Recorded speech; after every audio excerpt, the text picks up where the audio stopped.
কবর জিয়ারতের উদ্দেশ্যে সকলে সূরা ফাতিহা, সূরা ইখলাস, দুরূদ শরীফ এবং ইস্তিগফার পাঠ করি।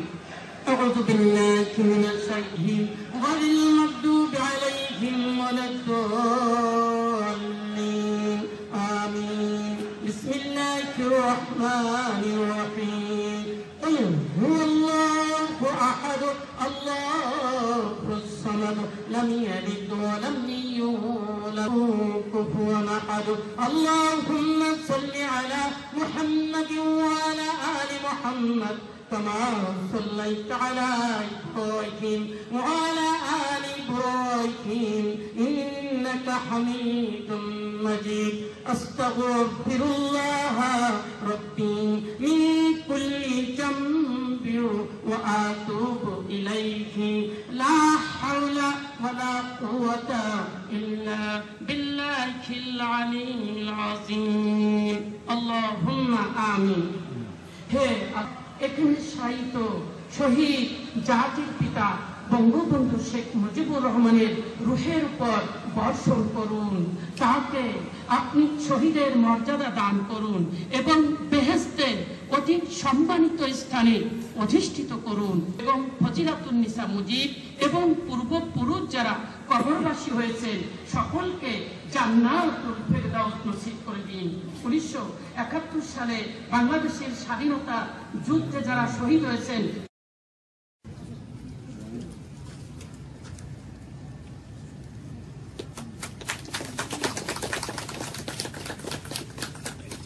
ধন্যবাদ মাননীয় প্রধানমন্ত্রী। মাননীয় প্রধানমন্ত্রী, এই পর্যায়ে মোনাজাতে অংশগ্রহণ করার জন্য আপনাকে সবিনয় অনুরোধ করছি। আল্লাহুম্মা আমিন। রব্বানা আতিনা ফিদ দুনিয়া হাসানাতাও ওয়া ফিল আখিরাতি হাসানাতাও ওয়া কিনা আযাবান নার।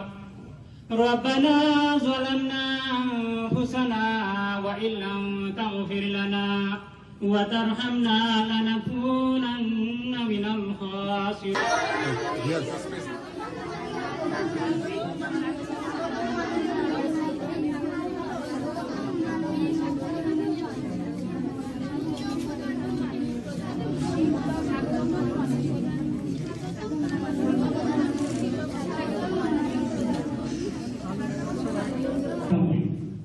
বঙ্গবন্ধুর জীবন আমাদের জন্য অনন্ত প্রেরণার উৎস। প্রাথমিক স্তরের কোমলমতি শিক্ষার্থীদের দেশপ্রেমের মহান আদর্শ উজ্জীবিত করতে, মুক্তিযুদ্ধের চেতনা ও জাতির পিতার জীবন আদর্শ তাদের মধ্যে সঞ্চারিত করতে উপজেলা প্রশাসন টুঙ্গিপাড়া এসব বঙ্গবন্ধুকে জানি শিরোনামে উদ্যোগ গ্রহণ করে। গত 7 মার্চ উপজেলাধীন 80টি প্রাথমিক বিদ্যালয়ের শিক্ষার্থী সহ মোট 18 জন শিক্ষার্থী জাতির পিতার ঐতিহাসিক 7 মার্চের ভাষণ সমন্বয়ে একযোগে উপস্থাপন করে। এরপর 7 মার্চের শব্দ শোভাযাত্রা নিয়ে জাতির পিতার সমাধিতে পুষ্পস্তবক অর্পণ করা হয়। উপজেলাধীন 80টি প্রাথমিক বিদ্যালয়ের শিক্ষার্থীদের 5টি ইউনিয়ন ও একটি পৌরসভায় বিভাজন করে জাতির পিতার সমাধিতে পুষ্পস্তবক অর্পণ ও মোনাজাত করা হয়। জন্য সবিনয় অনুরোধ করছি।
দাদাভাই তখন হেডমাস্টার, হ্যাঁ। দাদাভাই করতো তুই আগে আর যারা স্কুলে যেত না ওই লাঠি নিয়ে সব মাঠঘাট থেকে সব দাবড়ায় নিয়ে এসে স্কুলে ঢুকাতো। এবং রাত্রিবেলা ঘুরে ঘুরে দেখতো কে কি